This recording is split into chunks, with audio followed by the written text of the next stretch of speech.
Hello everybody, I'm John O'Loughlin and welcome to my channel. It's called McDuff_2020.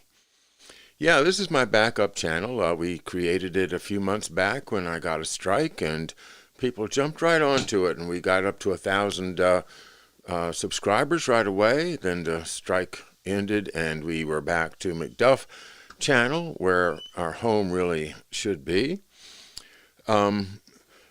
Went along real fine for a number of months over there, and then suddenly got terminated for violation of terms of service, whatever that is.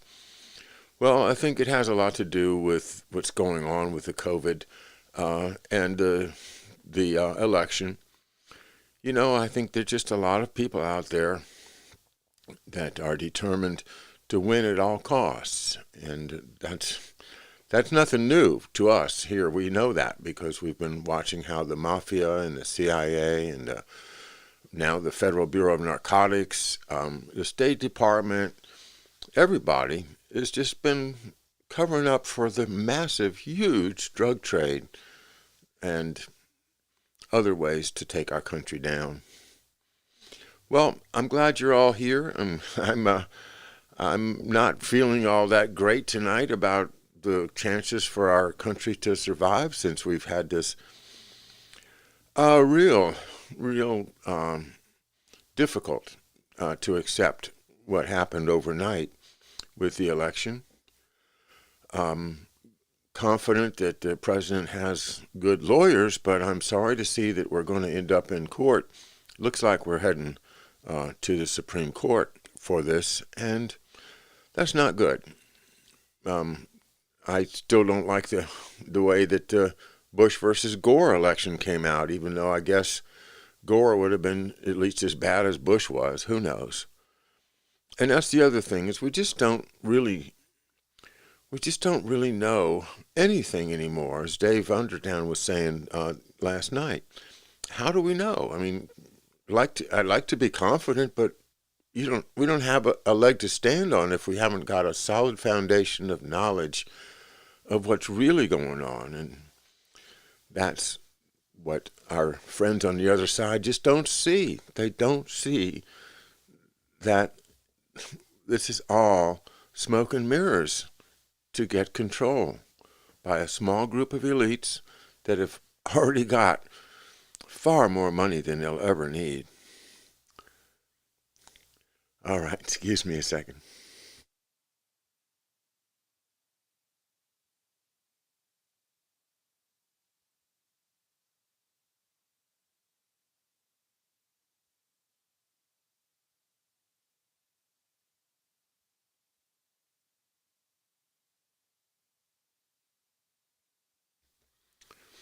You know, I'm encouraged today. I got a number of nice Patreon messages. A gentleman let me know that he'd been putting all of my shows on a thumb drive, and if I needed to, I could call on him to get copies. And isn't that nice?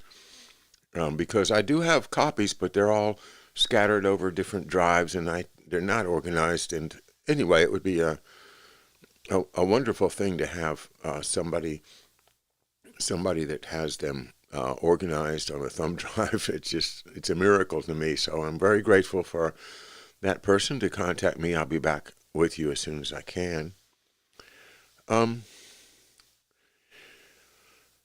Yeah, I don't know. I'm disappointed, okay? I mean, I thought maybe I'd wake up this morning and we'd have the president reelected.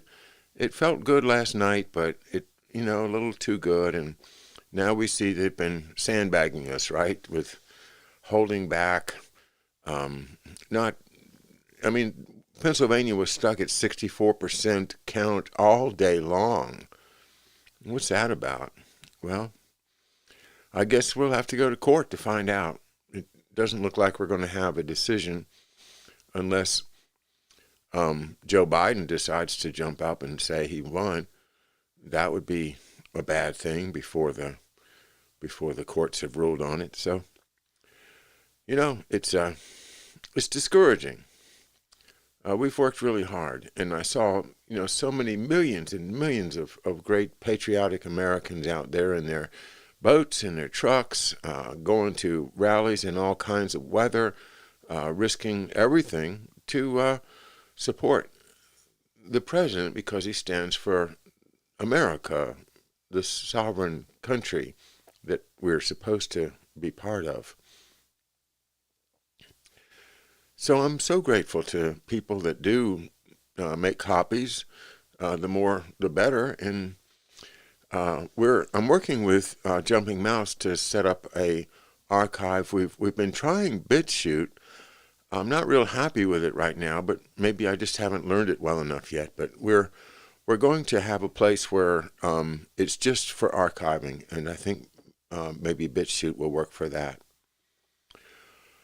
So we're going to keep going here at McDuff Channel for sure. And tonight, really want to get back to what has been another mind-blowing book for me from Doug Valentine, and that is The Strength of the Wolf. And let's remember what the strength of the wolf means. The strength of the wolf is what happens when you're in a lawless area. And that, it means whoever is the strongest wolf is that's the law. The person that has the most power, the strongest wolf, says what the law is. That's what empires do. They say we are the definition of justice. So whatever we say, that's the law, that's what's right, that's justice, and that's, I think maybe the way Bill Barr looks at things with his, Lady of Justice, Isis, Domina Justitia. Yeah, right. So, there's fraud going on.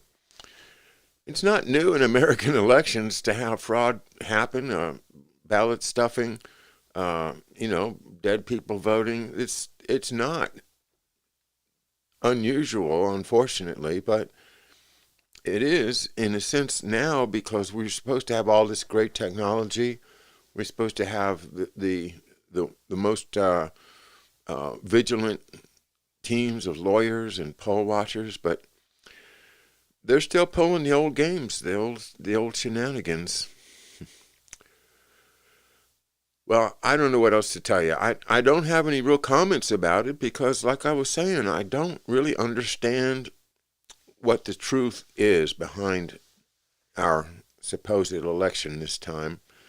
I'll tell you one thing I do know, and that is that if you don't have one election day without all of this fudging of 3 extra days or 3 extra weeks, then you're not having an election because it has to be defined at a certain time.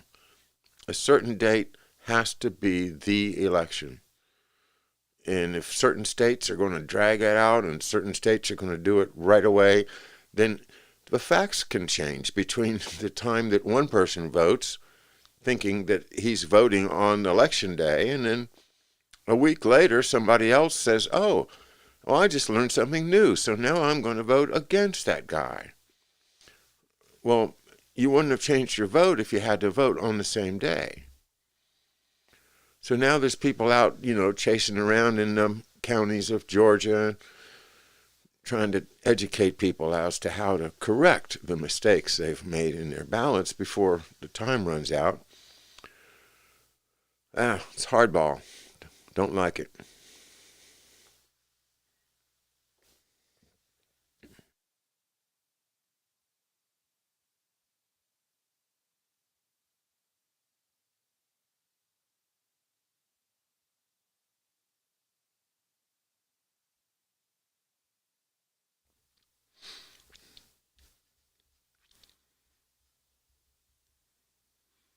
Well,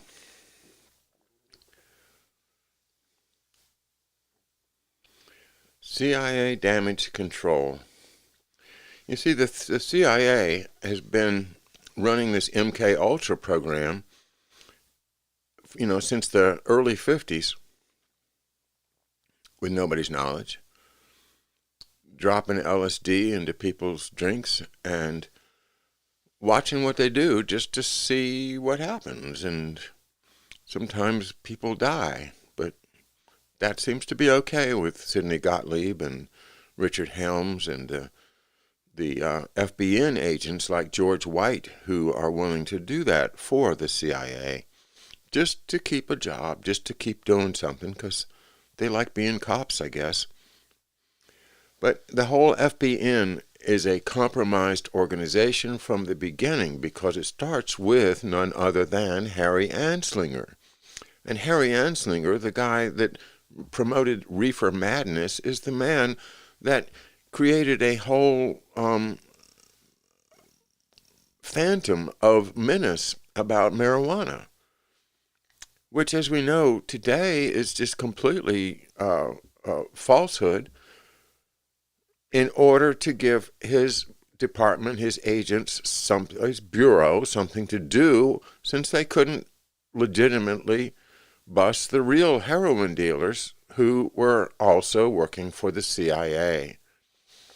Now that is working against kind of the theme of Doug's book, Doug Valentine's wonderful writing, because in the chapters, most of which I've skipped, he's talking about all the successes, such as the French Connection itself, which was a FBN success, and other great drug narcs that caught big shipments and busted big mafiosi guys. But my part of this story that I have to know and I have to tell is the MK Ultra part, because now we're getting into the time in the late 50s and early 60s when I do believe my family was subjected to what Alan Dulles calls fun and games. And no, it was not fun, and no, it's not a game. But it had real effects on real people, real effects on my family, and thousands of other families. Just because Alan Dulles wanted to experiment to try to control other people's minds. And don't think that they've stopped. They're doing it in many, many ways now, whether with electromagnetic frequencies, as we've studied, and other ways. Ultra low frequency sound waves, harmonics in high-pitched things, and trying to, the incredible things they've developed out of DARPA, by giving people millions of dollars to just try whatever comes into their minds. And what comes into their minds is, getting skulls to resonate and transmit thoughts to people and having them act like a Manchurian candidate. And so, this is why my part of this book is about MK Ultra and about the use of these FBN agents, some of whom were honest and good cops and some of whom were not. So Senator Long is having a hearing on the abuse of FBI surveillance. And this is in 1967.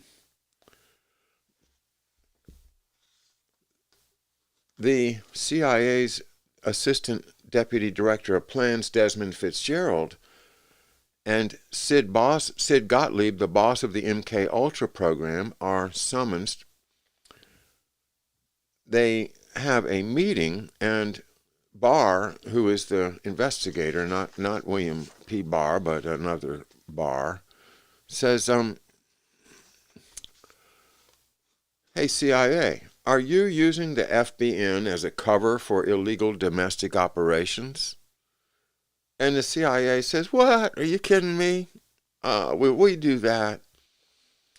Playing coy, the agency men said the only activities they knew about were old ones, in which audio equipment had been loaned to the FBN for tests and then returned. They noted that Pete Niblo had been transferred to the San Francisco office in 1955, but they neglected to add that George White was setting up his little MK Ultra shop of horrors at the same time. Though unaware of the MK Ultra program, Barr confronted the CIA with the fact that the audio equipment had been purchased by the FBN for CIA purposes.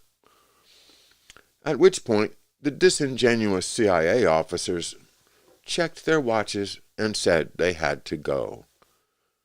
A meeting to discuss this delicate issue was scheduled for the following day. At the January 23rd meeting, the CIA officers met alone with Treasury General Counsel Smith and admitted that they had given the FBN $20,000 worth of receivers and microphones. There was no indication that these were the KAL sets used in the Bobby Baker surveillance, nor was there any mention of Marty Pera's dalliance with Devenco in New York. Smith, however, did ask if the equipment was used by the FBN so the CIA could get around, quote, jurisdictional troubles with the FBI. He also inquired if it was true that the FBN maintained, quote, a lab for the CIA on the West Coast. A deafening silence ensued, and a third meeting was hastily scheduled. On the 24th of January, at the direction of Richard Helms, the acting director of Central Intelligence since 1966, Gottlieb met alone with Henry Giordano. According to Gottlieb, Giordano said that if the CIA wanted to avoid a flap, it ought to turn the Long Committee off. The meeting ended on a sour note, and the CIA decided to help LBJ and the FBI pull the plug on the Federal Bureau of Narcotics. At a final meeting on January 25th, Gottlieb told Smith that the CIA had in fact given money to the FBN for a pad, not a lab, but that it was only used for FBN operations. Gottlieb admitted that the CIA had shared in the intelligence take and had, quote, obtained information from the FBN on informant behavior, which was of obvious interest to us in connection with our own investigative work. But, he added, the arrangement had been terminated in 1965. Gottlieb's explanation satisfied Barr and Senator Long, and by Tartaglino's account, Tony Lapham ordered him to shut down the New York MK Ultra pad shortly thereafter. As Art Fleur recalls, quote, we gave the furniture to the Salvation Army and took the drapes off the windows and put them up in our office. And Tartaglino opened a more luxurious CIA safe house on Sutton Place. Like any CIA cover story, the one given to the Treasury officials and Senator Long was plausible enough, and the implications frightening enough to subvert their investigations. The truth, however, is that the CIA was deeply involved in the drug business, at home and abroad. Guarding this dirty little secret was its motive for wanting to eradicate the FBN, which was rapidly expanding its overseas and trespassing on the CIA's covert operations. But first, the CIA had to protect its FBN assets, including the incorrigible Sal Vicini.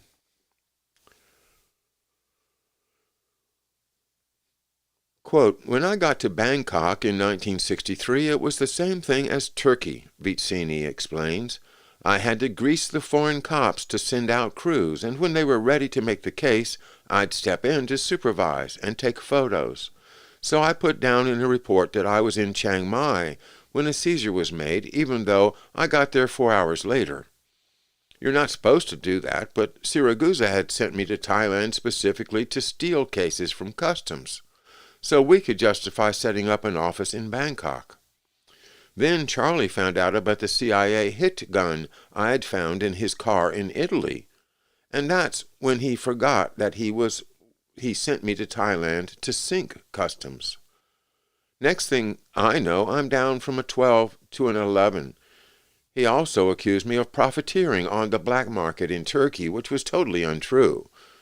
Hal Fiedler, the CIA officer in Istanbul, had asked me to buy, and later sell, some office equipment as a way of bringing certain police equipment of certain police officers into his camp.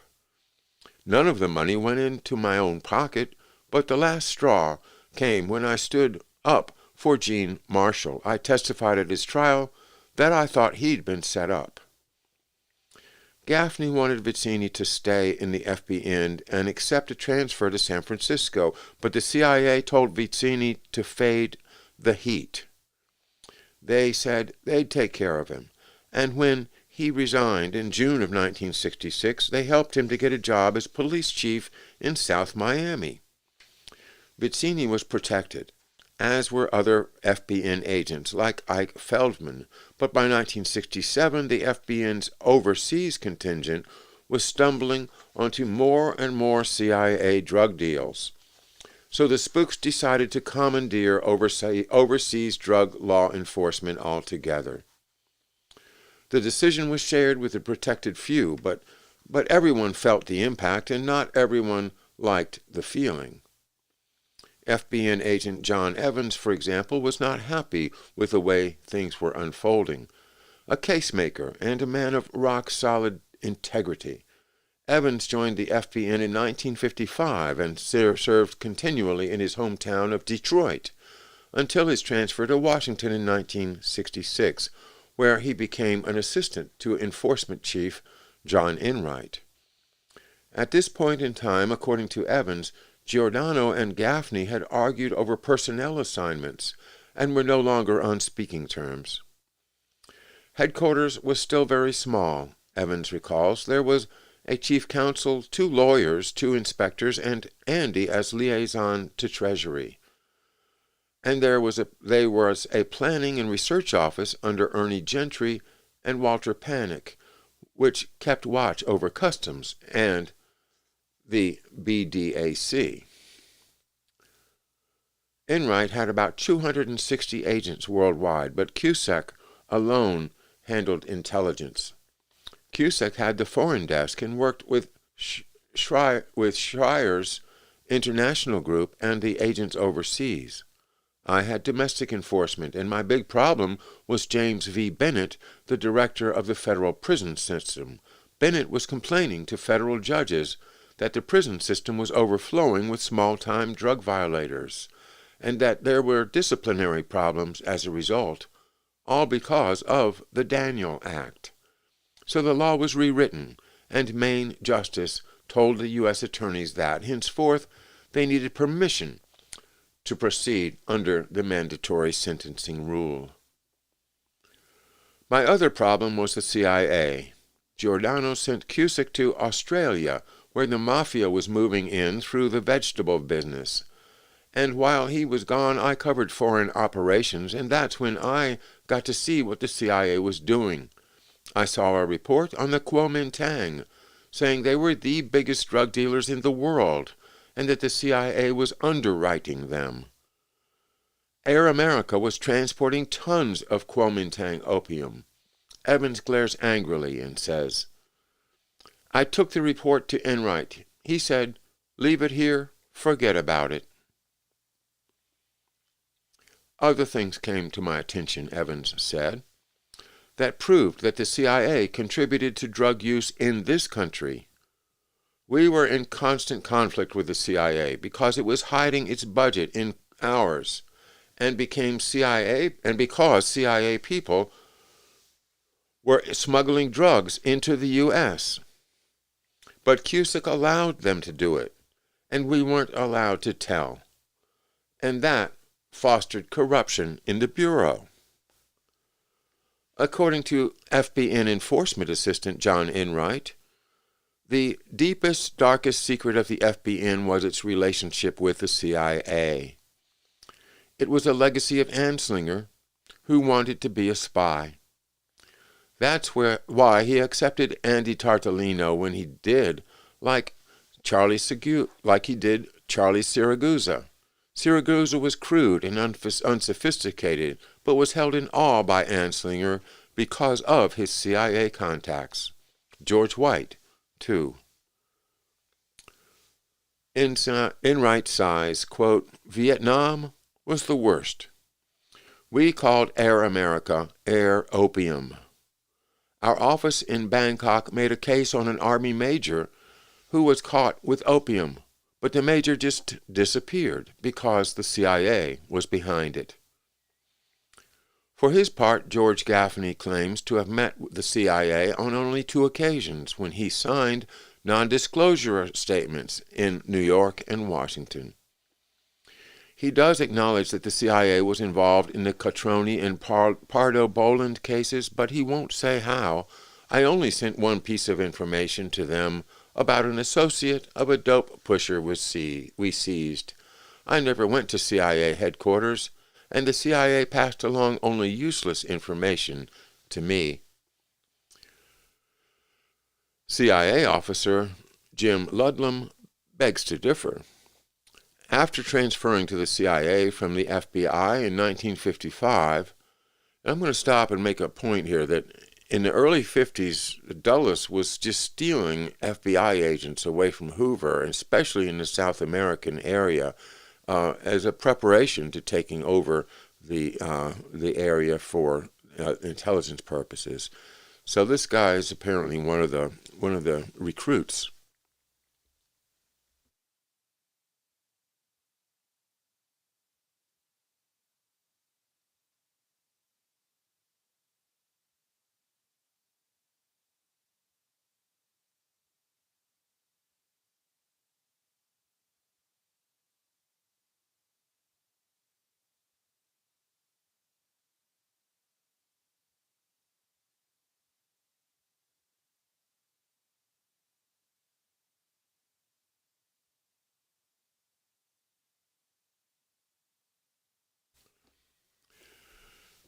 Okay, CIA officer Jim Ludlam. After transferring to the CIA from the FBI in 1955, Ludlam served as a desk officer, then joined Headmaster Angleton's counterintelligence staff as a planner, working with the Pentagon, FBI, State Department, and White House to plan operations around the world. Sounds like he probably knew my dad. In 1962, he became Angleton's Deputy Chief of Liaison, handling the CIA's relations with domestic law enforcement agencies. Well, certainly he did then, because I think my dad was a liaison for the FBI. Jane Roman was the boss, Ludlam recalls. She personally handled liaison with the FBI through Sam Papich, and I had everything else, including the FBN. About once a month I met with Giordano or Gaffney just to keep it alive, though there wasn't much to report. Listen, Gaffney says, changing the subject, it got so bad after Villaki that I applied for the San Francisco job. White was getting ready to retire, and I asked Henry to be transferred there as district supervisor. Henry said the job was Fred Dick's. Then Belk said I was leaning on him, so Henry banned me from New York. From 1966 to 68, I was a fifth wheel. I had no authority except over import-export documents, and I couldn't make any personnel appointments. But Andy Tartolino did. Gaffney was not the FBN's only fading light, and Tartolino was not its only rising star. Fred Dick was a Giordano man, Enright explains, and on a trip to Los Angeles to investigate an illegal wiretap, I met with George White and his wife, Albertina, in San Francisco. White was a fire marshal then, and very ill. He had gone down from about 225 pounds to about 175. Somehow White knew about the wiretap and was glad to talk about it because he hated Fred Dick. He actually threw his badge on the floor in front of Fred on the day Fred took over the office. Ironically, soon after White retired, the specter of MK Ultra threatened to surface, publicly for the first time when New Orleans prosecutor Jim Garrison decided to investigate the Kennedy assassination.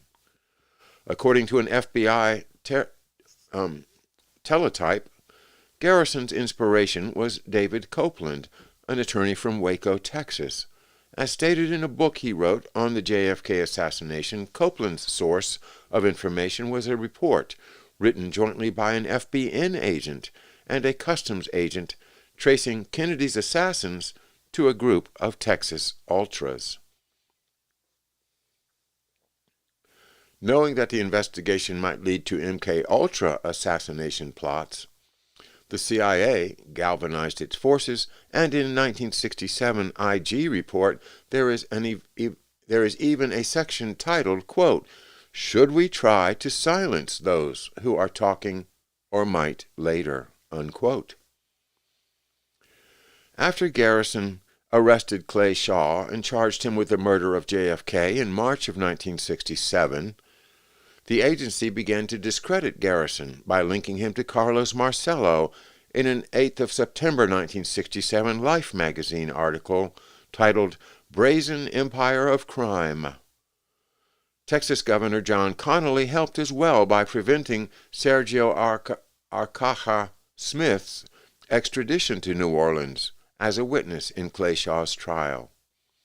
If the reader will recall, Smith was identified as having traveled to Dallas with Rose Cherami, who was murdered on the 4th of September, 1965. Seeking protection, Johnny Roselli dutifully fed Washington attorney Ed Morgan a tall tale fabricated by James Angleton, which Morgan in turn passed to columnist Jack Anderson. Printed in the Washington Post, March 1967, the story claimed that 3 Cubans captured in a raid on Cuba in 1963 were turned by Castro and sent back to kill Kennedy out of revenge, unquote. This concerted effort to deceive the public tracks back to the FBN's involvement in the MK Ultra program and the CIA's overarching need to keep that a secret. It also concerns Andy Tartolino's integrity investigation, which in 1967 included Ike Feldman and some strange things that were happening at the CIA-funded safe house at 212 East 18th Street. Unlike the other FBN agents Tartolino targeted, Ike Feldman, then leader of Group 1, had an ace up his sleeve, and he allegedly threatened to expose the FBN's involvement in the CIA's assassination and sexual blackmail plots, unless Tartolino backed off. Such an admission would lead to the CIA's use of MK Ultra safe houses to move drugs on behalf of its Kuomintang and Burmese clients. Just to prove his point, Feldman, according to George Gaffney, leaked some tantalizing tidbits about MK Ultra to certain congressmen and to Walter Sheridan, a former FBI agent serving as a consultant to NBC on the Garrison disinformation case. Having got his message across, Feldman accepted a transfer to Boston, and 2 years later he retired. Roselli was spared for the time being, as was Robert Mayhew, whose boss, Howard Hughes, had sold his shares in TWA for a cool $546 million and had bought the Desert Inn in Las Vegas from a group that included Meyer Lansky's close associate Mo Dalitz. Hughes terminated Mayhew's services and replaced him with the CIA-backed Robert Mullen security firm. Hughes' move on Las Vegas and his hiring of the Mullen firm reflected the CIA's realignment with organized crime on behalf of an evolving establishment. A major player in this southwestern element of the espionage establishment, Hughes had been working with the CIA since 1953, when his Houston-based aircraft manufacturing company started making spy planes and satellites for the Air Force. From 1960 to 1963, he let the CIA use his Caribbean island to launch raids against Castro. In return, for these and other services, use his helicopter business would make millions off the Vietnam War.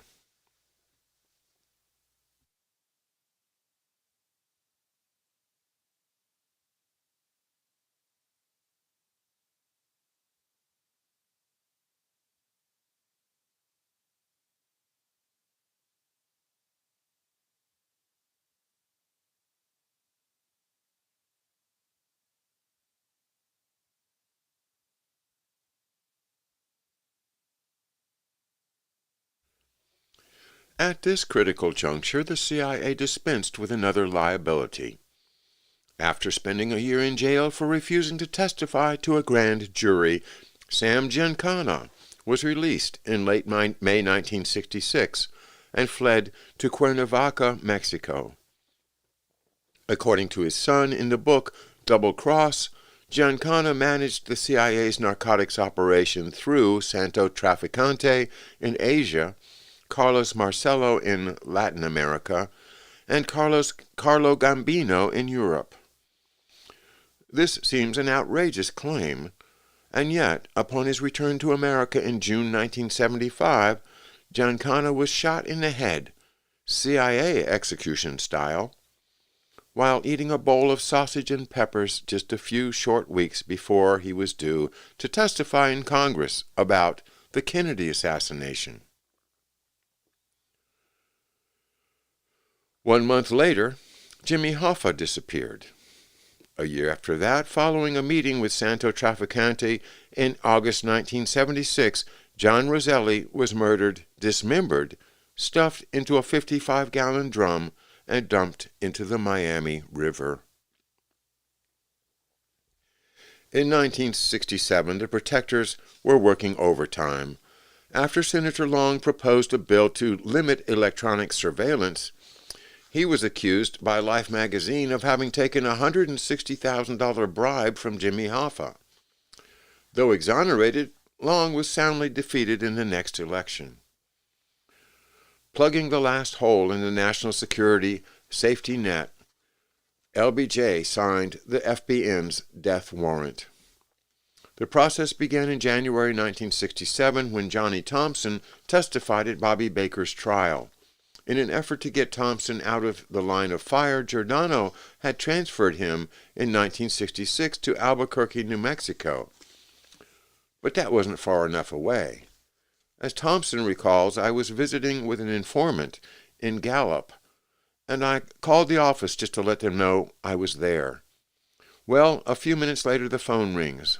Gaffney's on the line. "Don't get excited," he says, "but we're going to have a conference call." "Where will you be?" I asked him to call me back at my motel. The moment I got there, the phone rings. It's General Counsel Smith at Treasury, and he wants to know what happened with Bobby Baker. I tell the truth and forget about it.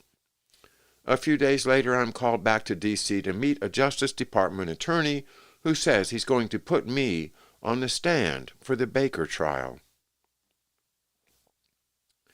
Well, the reports from the wiretaps were never written up, and I'm worried, but it didn't get that far. The first question the defense asked me was, "When did you join the FBI?" Not the FBN, the FBI. They thought I was an FBI agent. At which point, the truth about the FBN comes tumbling out. Thompson shrugs. A few years later, I was acting chief inspector at the Bureau of Narcotics and Dangerous Drugs. The chief counsel, Don Miller, took me aside and says, "You know, LBJ tried to fire you over the Bobby Baker thing."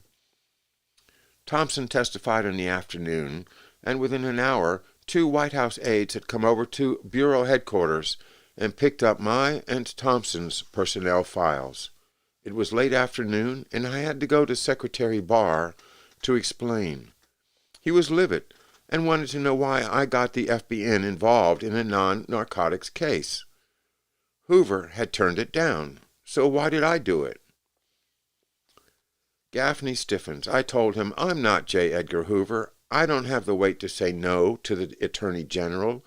Then I referred him to the letter issued me by Bobby Kennedy, directing that all Treasury heads cooperate with justice.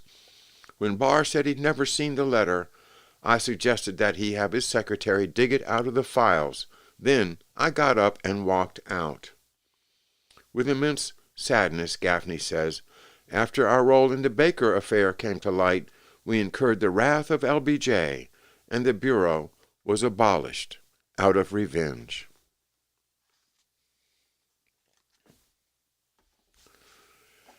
And the next chapter, 25, is called The Law of the Jungle. And I'm going to get back to just talking for a minute here because I'm going to stop the reading there. But that's what we're facing, guys, is the law of the jungle. If we end up without a Bill of Rights, without a Constitution, without a judicial system we can rely on to enforce our rights, then we're going right back to the law of the jungle. And that's where they want us to be because they have all the power. So it's very, very serious. And it is a difficult day to see how these Midwestern states have been changing. And then Pennsylvania. I don't know. I don't know. Maybe the president has foreseen all this and has got the appropriate legal remedies ready, and maybe he's going to rush to the Supreme Court first thing in the morning and get an injunction so that they have to stop this suspending of counting and then starting back up again when nobody's looking. I don't like it.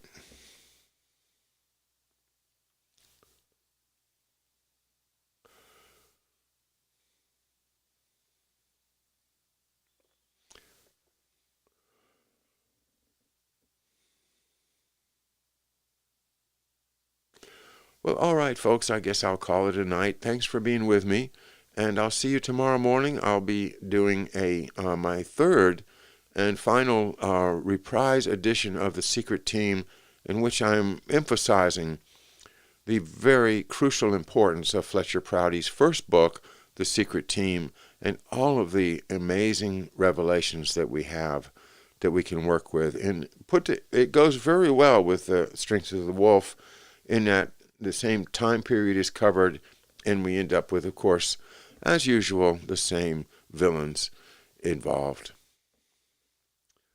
Thanks for being here. Good night, everybody.